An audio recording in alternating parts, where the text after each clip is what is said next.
Hello, everybody, and thank you so much for joining us yet again. Andrew's with us again, and I feel quite sorry for him because he had a very early start this morning. He was on Good Morning Britain and then on GB News, and he was on Mark Dolan last night. I don't know how you're actually still awake or even able to speak.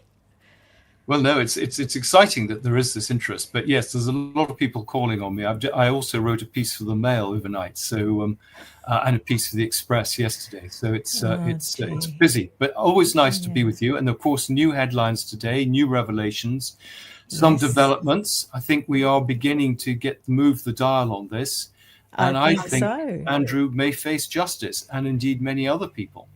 Yes, isn't it exciting? I was going to ask you, though, I think I'm just too cynical now. I sort of looked at the spokesperson for the Met Police saying, "We're aware of media reporting and we're actively looking into this." And my immediate reaction was, "Oh, yeah, okay." Can we really believe that this is going to be a proper investigation, or are they just going to say there was nothing to see here, move on?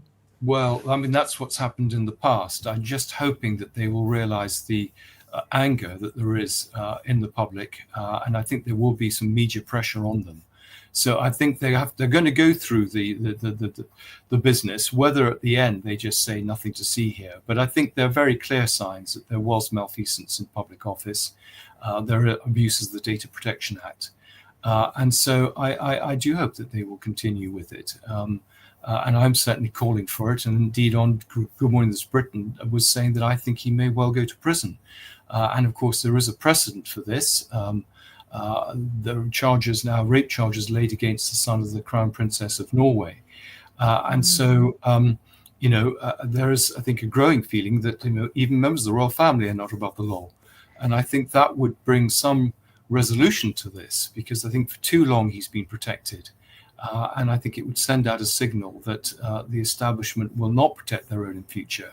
And I just hope the palace is prepared to provide the information that they need to.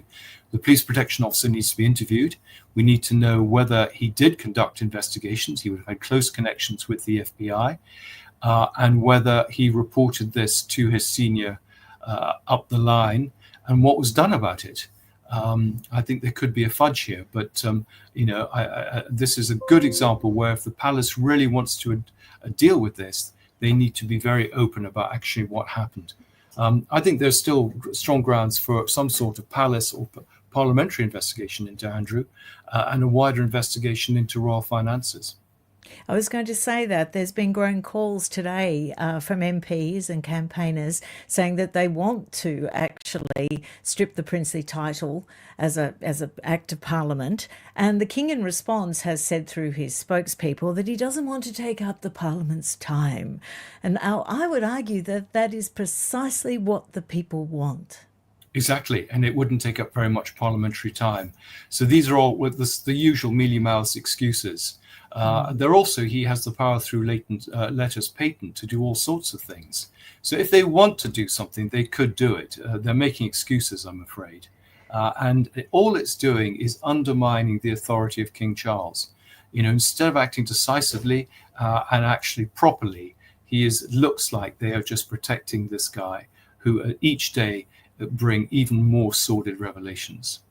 There was a statement today that just incensed me. I'll see if it has the same effect on you. It's this one. Despite fresh allegations against the Prince, Buckingham Palace is understood to believe that he can now put the Andrew furore behind it. And that just made me so angry because how can the palace put it behind them when they haven't come clean for years and years?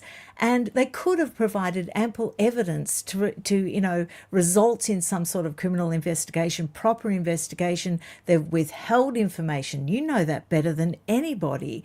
So this made me quite angry. It felt quite dismissive to me. Yes, it is, absolutely. And I mean, we've got the famous case of Amy Robach at ABC not being able to do an investigation into Andrew and Jeffrey and Epstein because of palace pressure.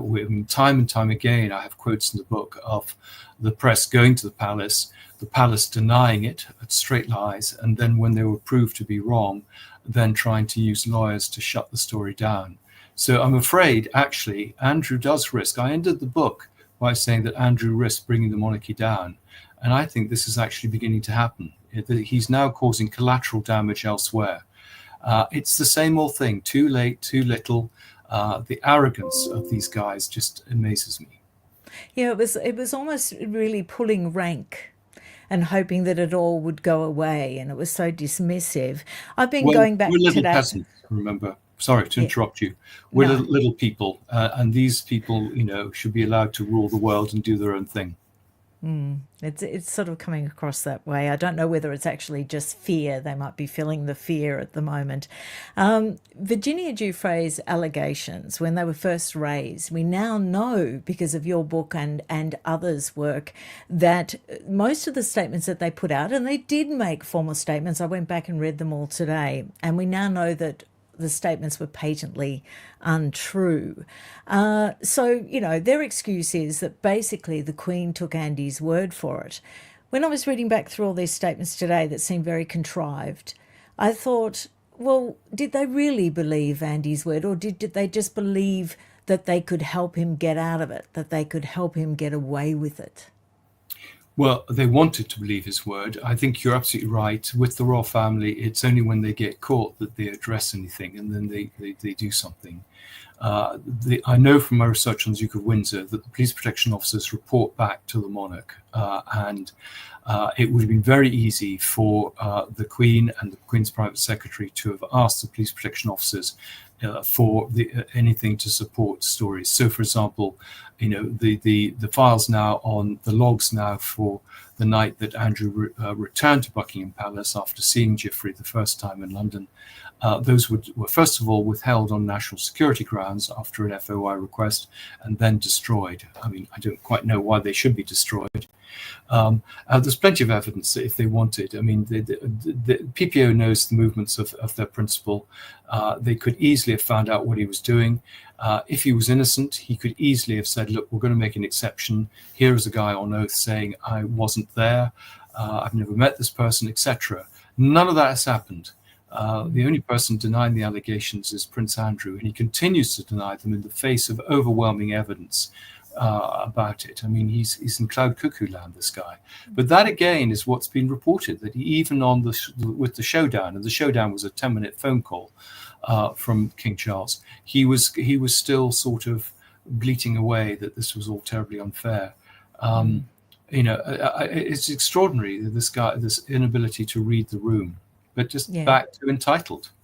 Yes, exactly. What a perfect title for a book. You tell us in your book that the day after Virginia and Andrew's photo actually came out, the day after, and I encourage everyone, if you haven't read Entitled yet, I think a lot of the world has, but if you haven't, I encourage you to get it and really read it and then go back and read it again, because that's what I did today. So the day after Virginia and Andrew's photo came out, the Queen bestowed Andrew with his Order of the Garter, this, Knight of Chivalry order, the day after the photo emerged. There's all these sort of gobsmacking little snippets in your book. One more, they allowed him to avoid being served documents. He went up to Balmoral, extensively for just a few days with Fergie. They hid there for over 3 weeks so that they couldn't be served the court documents in regard to that case. And missed the birth of their grandchild. Yes. It's just gobsmacking. I actually have the quote. You mentioned the ABC just in the opening, and I just think this quote's so powerful in your book. The ABC one's next, but this is about the police protection officer that you just actually brought up. And it's about the security logs that were first covered by, they were sort of, you denied any access due to national security concerns. It's really about protecting Andrew concerns. And then, like you said, they were destroyed. And the housekeepers at Sunning Hill saw nothing, know nothing. There's nothing, to see here. Exactly. I wanted you to tell everyone about the police protection officer on the North Gate because that is so compelling. Are you able to tell that story in some detail? I've got it here if you're too tired to remember it, Right. but Well, yeah. as far as I remember, Andrew came back. He remembered him vividly because he came back swearing, which of course he did all the time, and it was encouraging him to open the gate quickly. He was keen to get back. Um, I mean, I should also say that when police protection officers did raise concerns with their superiors, they were told that they had a choice. They could continue to be protection officers and with all the perks, or they could actually be basically demoted and sent back on the beat. And so this is pressure. This is the protection of Andrew all the way through by people around him. And I think that's what shocked me. It's not just his bad behavior and his knowledge he could get away with it, but everyone actually supported this bad behavior in the police and in the palace. The fact that that was the Met Police, he was there for 23 years or something, and he tried to do the right thing, and he tried to go and get those records, and because he recognised that a lot of what Virginia Giuffre was saying could be confirmed by him being able to get these records, and he was on duty that night, and because Prince Andrew was so rude to him, that's why it's sort of stuck in Yeah. his mind. And the fact that these files are denied over such important things. So that is what makes me a little bit skeptical about this Metropolitan Police investigation into the data stuff. Also, I guess we also have to look at the FBI, because in your book, like I said last night, you detail witnesses at the nightclub. Now, these witnesses were represented by a lawyer who was prepared to provide on the record statements and offered it to the FBI, and the FBI had no interest, said no thanks. And then Yes. Scotland, yeah, you speak on that. What do you Sorry. think about Yes, that? no, I think it is. It's a real problem, and I've seen this time and time again. So, for example, when I did the Lord Mountbatten book and found FBI files on Mountbatten's paedophilia, the FBI were initially cooperative with me, and I had the one document which I was able to publish. But when I saw other personal files, which I had the numbers for, I was told they'd been destroyed. And when I asked when, I was told after I'd asked for them. And this was a clear indication that there's section 27, I think it is, where basically you can withhold stuff which you think might be embarrassing to another power. And what's clearly happened is this, they went to the British and said, we've got this with this stuff, what do we do? And the British said, get rid of it. Don't even just withhold it. And that's happened again with Traitor King in the Oates case. There's an FBI investigation which is still closed and not available, which should have been made available. The Scotland Yard report is closed. So all these things, there's just a huge cover-up. So this is exactly what's happened here. They don't want the evidence to be found. And this was, I think, a decorated war hero as well. I mean, this is a guy with this exemplary service. And time again, when people have tried to do any whistleblowing, they've been penalized and had to retreat. All these employees are covered by NDAs, Official Secrets Act. It's one of the problems I encountered writing the book. People are still not prepared to talk. I mean, I go to them and say, look, now we know just how awful this man was. Are you going to examine your conscience and say what you know about what was going on? Some of these ambassadors in various countries would have been well aware of the private business that he was conducting outside the trade delegation, and yet they have not come forward because they say this is information gained in the course of their duty. Same with naval officers. And I think there is a higher authority, shall we say, that they should be talking. I was looking back today too to try and find some decent explanation from Scotland Yard about why they didn't investigate the original claims by Virginia Giuffre. There isn't one. And that's very telling. And you mentioned that, people are angry and want to know that the royals aren't above the law. But here we have a failure of the Met Police, we have a failure of the FBI, we have a failure of Scotland Yard, we have the ultimate cover-up by settling with Virginia Giuffre. So all of that adds up to me that the royals are above the law. Yes, they have been up till now, and I hope that will change. But that is the danger. What's going to be worse for them? Accepting that Andrew may have to go to prison, and we have, for example, King Juan Carlos, in fact, has gone into exile in Dubai. But I mean, it's very similar. I think the two are actually working together, but very similar stories of abuse of his position. And certainly with King Juan Carlos taking bribes and all sorts of things. He has retreated and allowed his son to come in, and they're trying to clean up the show in Spain. And I don't think he's faced charges, but I think other members of the Spanish royal family have indeed faced charges. So, I mean, people are getting wise to the fact that these elites kind of run the show for their own interests and are supported by the authorities. I mean, it's clearly highly prevalent in the States at the moment.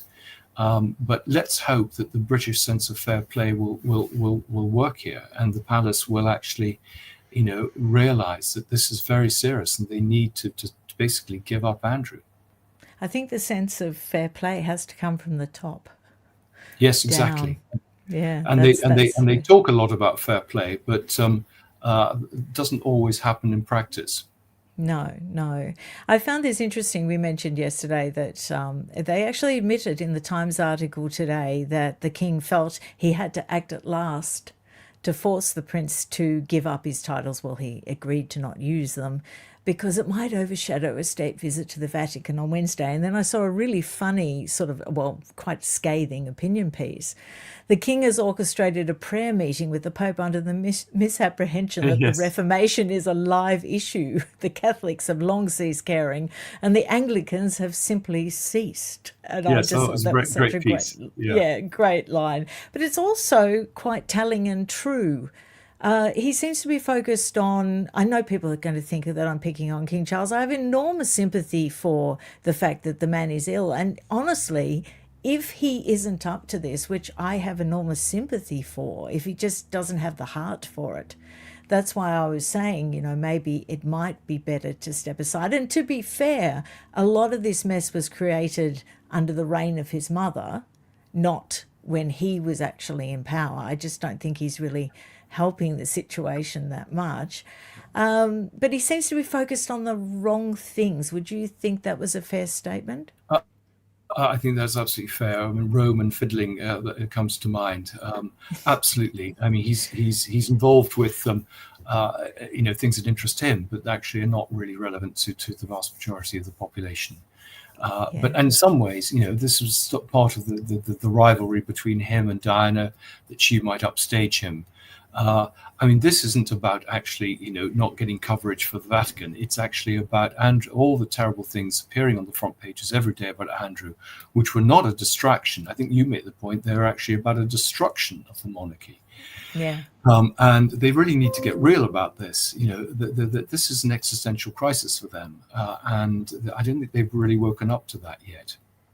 Tom Sykes did a very powerful piece about the fact that when William becomes King William V, that he has no qualms about, having a new letters patent that he will implement where he would take away all titles from all non-working royals. And I thought, actually, that's bloody brilliant, because it would just solve everything straight away. If you're not a working royal, then you don't have a title. And I found something very interesting, the fact that he's going to keep his own children's titles in abeyance until this is his plan when he ascends to the throne, until they decide whether, not George obviously, but the others, whether they actually want to be involved at all as working royals. I thought, Yes. wow, that's fantastic. Well, it's a very interesting question, because then we will literally have a king and a queen and a Prince of Wales, and that's it. No big family gatherings on the balcony. There isn't going to be a group to deploy to do various charitable works or open hospitals. It's going to be a very, very different monarchy. And I think actually that's probably sensible. I think there's losing interest in the monarchy. It all looks very ruritarian at the moment. Andrew's of the generation that loves dressing up like Mountbatten did to cover up their inadequacies. But I don't think William feels that way. And I think his focus on doing good deeds rather than this pomp and ceremony is absolutely right. So yeah, I think it'll be very interesting. I mean, that's exactly what the Duke and Duchess of Edinburgh have done. They've allowed their children to make their choices later. And I mean, there's a big push for Lady Louise to do work. I don't think her brother James is interested or would be suitable. No. But they're big questions. I mean, there's poor old Charles running around working hard, and I'm afraid I know I'm not allowed to criticise Prince William, but he is, shall we say, he's not working as hard as this poor cancer-ridden father. And understandably, he wants to put his children first. But I was talking to a royal correspondent about it this morning, actually, at GB News. And there is real concern that he is actually not pulling his weight. Well, I'm going to counter that, Andrew, because I understand that he's actually implementing a different model. He doesn't want to run around and open hospitals. He doesn't want to run around and do, well, he did, things with Kate the other day, drinking cider and community-based effect, things in Northern Ireland. But he realizes that they just do not have that ability to sustain a workforce to do that. Yep. So I think he's got a completely different sort of more digital social media sort of approach. Yes, no, fair enough. I mean, maybe Yeah. I'm thinking of the old ways, and then the new ways are coming. No, fair Yes. enough. And maybe he will be more. He's talking about change. He will be more explicit about it. And You he has a knew young I'd push family. back. You knew I'd push back, didn't you? Well, I've got he's a young something. family, quite fair. I think if I was placed in the same position, I would be very torn. I think what the correspondent said to me, he said, look, his mother put the country before her children, and look at the mess we got into as a result of that. Yeah, yeah. And I think too, I do take your point, and I think that when people are trying to counter, like you said, what they saw didn't work, sometimes they can go a little too far the other way, and it sort of has to swing back into the middle. I think he'll find his feet when he has a free run. I've got something quite interesting to show you. This is from the Daily Mail. I thought this was so provocative because of the photo they use. They've got Andrew there with Marcus Anderson. Now, everybody is trying to tie Marcus Anderson with, we know Marcus Anderson is best buddies with Meghan. We just saw him over in Paris at the fashion show. So provocative of the Daily Mail to choose this photograph is not really relevant to the article that they wrote. Exactly. This is the famous January 2000. Is it 2001 when I've actually talked to the people you're staying with, and he decided at the last minute to go on this boat ride. There's Jenny Frost from Atomic Kitten. There's Nellie Hooper. The various other people. I don't think Marcus Anderson is in this picture. Isn't that him there? No. The guy circled. Oh, it's not him. The guy. That guy. No. That's Andrew. Andrew was claimed to be reading a book, and he didn't notice all these topless women.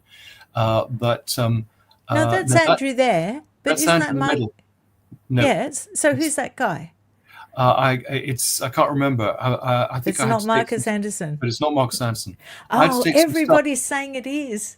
I don't think so. I've got the name. It's I can look it up, but Okay. I had to take it out. I think for various reasons. I can't remember what's editorial or legal, but I think it's a record producer who's maybe.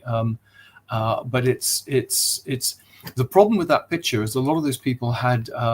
One was a girlfriend of Robbie Williams. There were accusations that the crowd were into drugs. And indeed that Andrew might have been dabbling in drugs, and so they had to be very careful what they said and what they showed. But I've not seen anything to link Andrew with Marcus Anderson. I know we're exploring the links between Meghan and Thailand and everything else. That woman hasn't come back to me, my contact in Thailand, though she did say, and actually I'll read it out to you. It could be interesting, and this may be because of what was said. No, it just occurred to me. She wrote, what a bomb you've ignited. It has sent shockwaves to a group of people and has unnerved a few. Even though there is an Article 1112 that given a guilty verdict would result in 15 years of jail time or could go directly to a firing squad. The law is in Thailand, but this is a private group that I happen to listen to them chats. I have to be careful when I write to you just in case somebody gets hold of our communication. So I don't know if that's about what we discussed about Meghan or it's about something else, but clearly the source is a bit frightened at the moment. Right. Wow, that could be something. I looked into the old rumors about Marcus Anderson being the possible love child of Andrew and a girl that he had a love affair with when he was very young in Canada, and the timeline doesn't work out, No, sadly. sadly. Well, I'm getting a lot of stories about Andrew in Canada and his activities there. I'm very grateful. I'm very keen to hear of any more. I mean, the two places where he seems to have gone and played, apart from Manhattan, are Canada and Thailand. So I think there is something here. It's just a matter of trying to nail it down. And there are a lot of very odd connections between people, which seem more than coincidental. But They how one do. makes those links is the big question. We've just got to keep trying. We've got to keep trying. Yep, yep. Uh, Well, it's a collective enterprise between you, me, and your listeners. Yes. Prince Andrew rejected free embassy stays for expensive hotels. Now, you actually told us of this was a headline today. You told us about this a lot in your book and you provided so much detail. You provided, amounts of money that it was costing the taxpayer and the names of the hotels, a lot of detail. Were you surprised that this came up due to a news source that has come out to sort of be a Yes. whistleblower on this? Yes, I thought I'd been pretty comprehensive. I don't know Paul Scully, and I certainly, be contacting him and hope he will talk. I mean, certainly in Thailand, one of the reasons he went to the Airone was because they had a very nice nightclub in the basement, which is where he picked up a lot of the girls. But yes, all the ambassadors said that he didn't stay in the residences. Sometimes that was because they couldn't, they were too small, they weren't smart enough. But most of the time it was because he wanted his independence, because he could meet people secretly there, whether it was for financial reasons or sexual reasons. So he had less supervision. So that was pretty common. But you see, this is another case. I mean, his expenses were meant to be vetted by the Foreign Office or the Department of Trade, UKTI. Why were they allowing him to do this? Most of us have expenses claims. We can only go so far. He wasn't booking these. People were booking them for him. And again, it's just part of this huge network that supported him in his activities. And so, we all blame him for lots of things, but actually he had willing accomplices. I think we need to find out, and this is why the investigation is so important, find out actually what was going on. I mean, I've got stories of actually members of the UKTI supplying prostitutes, actually going out and providing prostitutes. I had a consul who was approached by one of Andrew's private secretaries saying that he preferred blondes, which was a story in the book. So they were sort of pimping for him as well as everything else. I'm wondering, where was MI6? Because they do the overseas stuff, don't they? Well, where were they? Why weren't they concerned about all this illicit activity in hotels and prostitutes and nightclubs and possible drug use? Isn't it their duty to stop, the royal family and the institution being undermined and possibly compromised? Well, I mean, certainly the police protection officer, that's part of their duty. I mean, it's not just to protect them, but to avoid putting them into dangerous situations. So, for example, like honey traps, they would certainly have been briefed by MI6. I mean, that would have been part of the recce. But even when he was, there, not to get involved with things, there would have probably been some discreet surveillance alongside the protection officer. So absolutely. I do know that some MI6 people did report things and they were just ignored.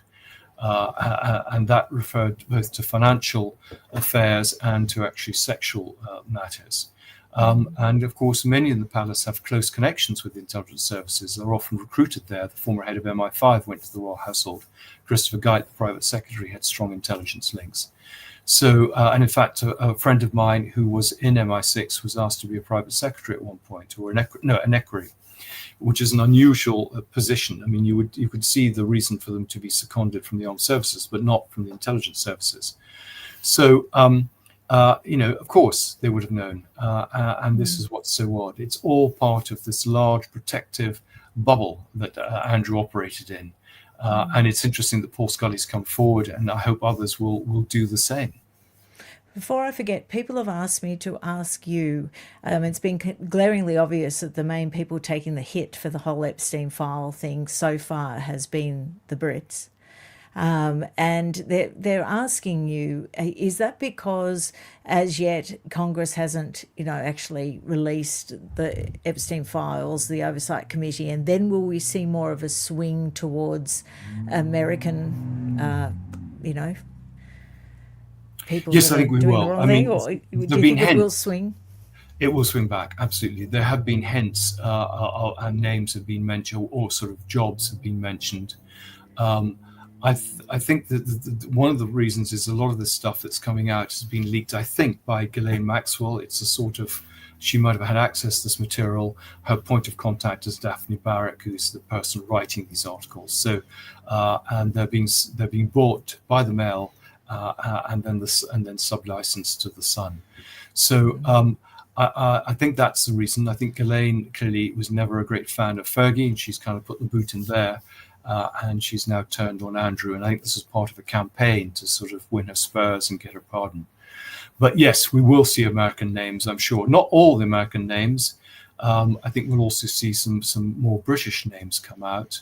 I mean, there are people like Sarah Ransom, I'm hoping will speak out. She's spoken in the past and named various people, and then was kind of sort of clamped down.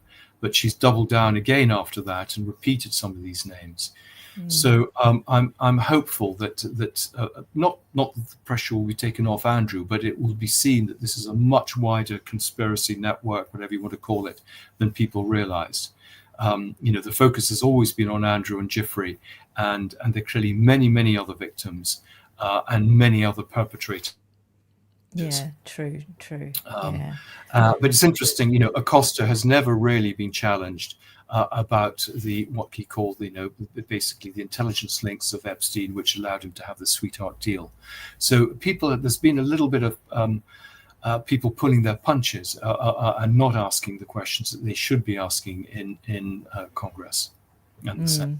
Very much so. I've wondered whether this is probably a bit out there, but I wondered whether there is actually a Mr. Big that was the real boss and that Epstein was just the public face that sort of took the fall and ended up getting killed or committing suicide. And that the Mr. Big, whoever that may be, may still exist. Yes, well, I mean, people have certainly raised that possibility, and it would make a lot of sense because, in some ways, Epstein was a creation of someone else. He wasn't a sort of he was a very useful idiot himself. And if there is, as people claim, a kill list in which a whole series of people have died in mysterious circumstances who might be able to identify actually what was going on, then that would suggest that things didn't die with Epstein. So yeah, again, maybe the new research will emerge, but I don't think that's an unreasonable assumption. Talking about concocted characters, Lady Victoria Harvey sort of strikes me as a bit of a concocted character. She sort of popped up out of nowhere, seemed to have a lot to say. Was she just parachuted in for a purpose? Well, I mean, I think there should be investigations into Victoria Harvey. I found nothing to link her with Prince Andrew. So we only have her claims of relationship. I mean, there is a very concerted campaign going on, financed by the Maxwell family, to try and discredit Virginia Giuffre and others. And I think she's very much part of that. Her best friend is a woman called Antonia Marshall, who works for Sarah Ferguson. So there's some interesting connections there. There have been attempts both by the Prince and by Sarah Ferguson to try and discredit Giuffre. I mean, I think I touch on it. I think they were giving up diaries. They were trying to attack people on social media. And certainly, I think PR companies have been brought in to try and discredit anyone who is trying to criticize the Yorks. So yes, Harvey's role is very interesting. She always claims to have information and then produces absolutely nothing. And I don't know why the mainstream media and others give her the time of day. Is it She's just actually that counterproductive, I would have thought, to their case. Yes, I agree. And I wonder whether it's just still a little bit of, deference towards a title in the UK. The fact that she's Lady Victoria Harvey, does that get her airtime? Well, I think that may be an element of it.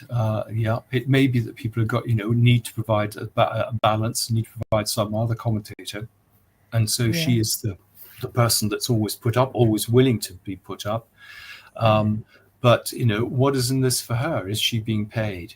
Um, these are questions people haven't really been asking. Yes, yes. I did a little bit of research on her, but all I could find was her frequenting nightclubs that, Prince Andrew was known to go to, but I couldn't find a photograph of them together. And it was nightclubs where everyone that was anybody sort of went to these nightclubs. So yeah, she's a bit of a ghost, hard to find things on. I've got this. Pressure grows to reveal terms of Prince Andrew's Royal Lodge lease. Now, Norman Baker is the one that came out with a great quote, and you were quoted in this article as too, but I will read Norman Baker's as his book is about to come out. Yep. The public at large are very clear that Andrew is disgracing this country and the royal family. I think he's right there.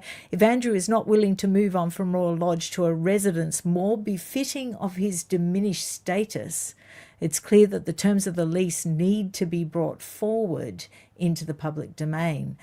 All reasonable, and I think makes a lot of sense.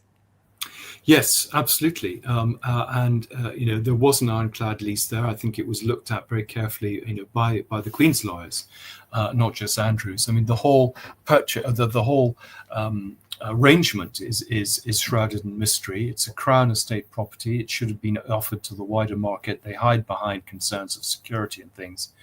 But it seems to have been a pretty special deal that he got in return for restoring it. But this is in effect public property, and I think we're entitled to know when members of the royal family are living there on special terms what those terms are, particularly if they're no longer working royals. So I think this is a good initiative, and it'll be again a good sign of whether there is proper accountability. I mean, I think the Times have reported in the past when there was the big campaign a few years ago to get Andrew out. I think the lease was leaked to journalists because there was a lot of detail there that could only have come from seeing it. So, I mean, this is always the situation. Some favoured journalists are allowed to see things as long as they keep quiet about it, and but otherwise they keep things quiet. It's the same as the way the intelligence services work. So, but I think this is a good opportunity, as I say, for a little bit more disinfectant and a bit more sunlight. Yes, that's what's desperately needed. I'm going to finish off with one other question that has always intrigued me. David Boys, is that how you pronounce his Yep. name? The lawyer, yeah, for Virginia Giuffre, represented her. Now, he put out a thing saying he was thinking about deposing Meghan Markle. Now, I always assumed that that was just provocative to get headlines and that there was nothing in it. Do you think there was nothing in that and it was just a provocative poke? Well, I mean, lawyers don't say those sort of things, when they know, how sensational that is without a good reason. And though he's a great, self-publicist, David Boys, I mean, he is also, a serious person. So, I think that was a little bit like, Elon Musk saying that he'd seen things, people drop these hints just as a slightly warning shot. And I think there's often more to it than meets the eye. So, no, I think one should take that seriously. I think maybe, he owes us an explanation. You can't just drop these things out like that. I don't know how hard he's been pressed. He certainly hasn't responded to me, and I've tried him several times now. Yeah. So, uh, it is an interesting element to the whole story, and will certainly open up both the Meghan story and the Andrew story in a completely fresh way. It will. Also, a lot of people thought that, well, the rumour got around that he was actually representing Bill Clinton, and then people that were favourable to Andrew were saying, well, that's why Andrew's being targeted to take heat off Bill Clinton. I mean, that could be true. However, Yeah. I found in my work today that he didn't represent Bill Clinton, but he was a major Democratic Party donor and he Right. was very involved with Hillary Clinton. Right. So, Okay. just sort of going down a whole lot of rabbit holes at the moment. But Yeah. Well, I'm it's good that you follow fascinated. up because, and a lot of these things are taken at face value. Because I mean, I've heard those stories as well, Yeah. and that Andrew was meant to be the decoy to protect the bigger beast. Um, Mm. but I think Bill Clinton probably can take care of himself. I mean, we know from Whitewater that there are scandals there, and which were covered up. Mm. Yeah, so it's going to be intriguing to see what happens. And thank you so much for joining me again No, today. And I'll pleasure. see you next Monday. And who knows what's going to happen in that amount of I think time? quite a lot may have happened by next Monday. So, I wish I Yeah, could speak to you every day because we would have plenty to talk about. we would. Thank you so much, everybody, for joining us. I'm sorry I didn't pay you much attention, but I had to make the most of Andrew while I had him here. We'll see you again next Monday. Bye bye, everybody.